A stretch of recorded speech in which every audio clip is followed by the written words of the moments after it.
Всем привет и здравствуйте! Сегодня я готовлю капусту со свеклой по-грузински. Рецептом поделилась одна из моих подписчиц Тамара Коновалова из Грузии. Для этого рецепта понадобится головка капусты, свекла и различные специи и приправы. Рецепт, как всегда, оставлю вам под видео. Для начала капусту нужно порезать большими кусками. Я беру вот такую крепкую белую капусту. Кочерышку удалю. И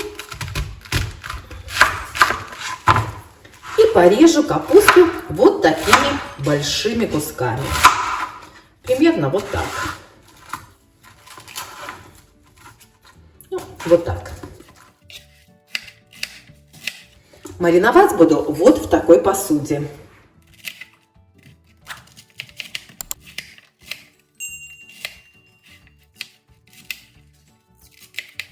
Режьте такими кусочками, какими хотите. Главное, чтобы было не очень мелко.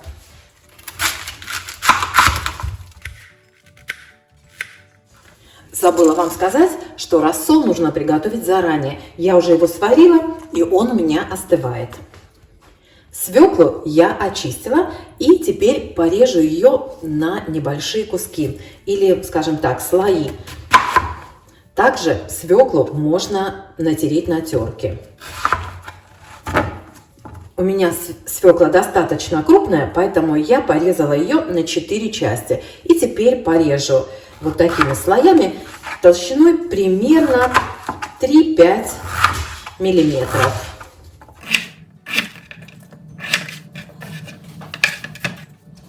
Смотрите, примерно вот так.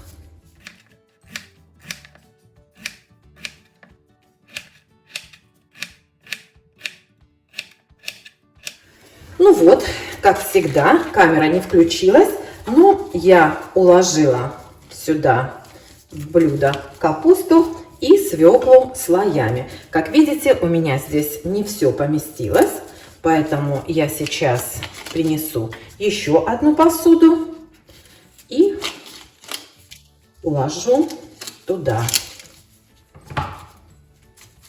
Вот так. Так, все, что нужно сделать, это уложить капусту плотненько.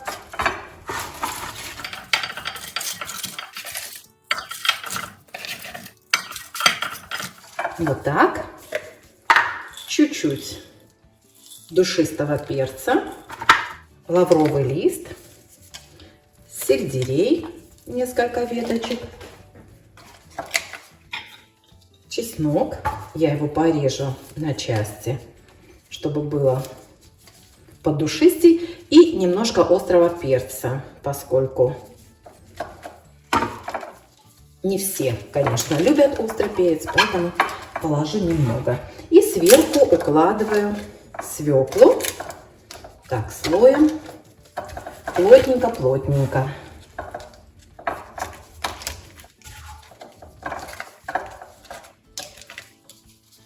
Это может сюда, наверное. Вот так. Вот и все. Вот все, что нужно сделать. Сейчас зальем рассолом. Девочки, надеюсь, вам все видно. Уложила капусту со свеклой, и вот мой рассол. На 2 литра воды положила соль, сахар и добавила специи. Если хотите, чтобы свекла мариновалась естественным путем, ферментировалась, то нужно дать рассолу хорошенько остыть. Я буду делать по-быстрому. То есть дала немножко рассолу остыть, он еще горячий, и теперь заливаю им капусту. Заливаю прямо вместе вот со всеми специями.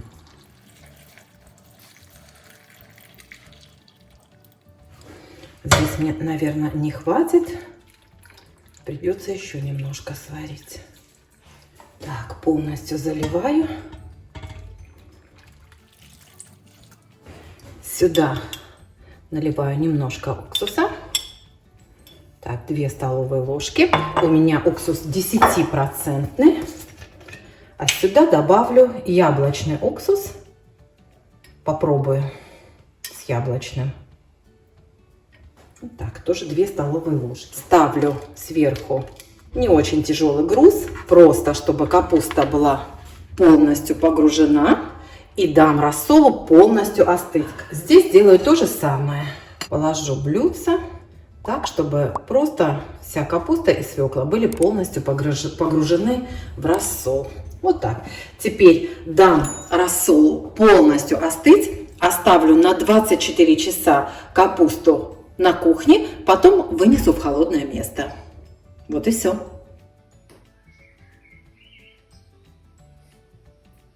Вам слышно, как у меня соловей поет в саду?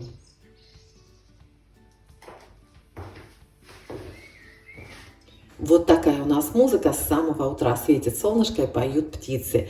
Хочу с вами поделиться своими впечатлениями от вот этого рецепта. Капуста по-грузински со свеклой.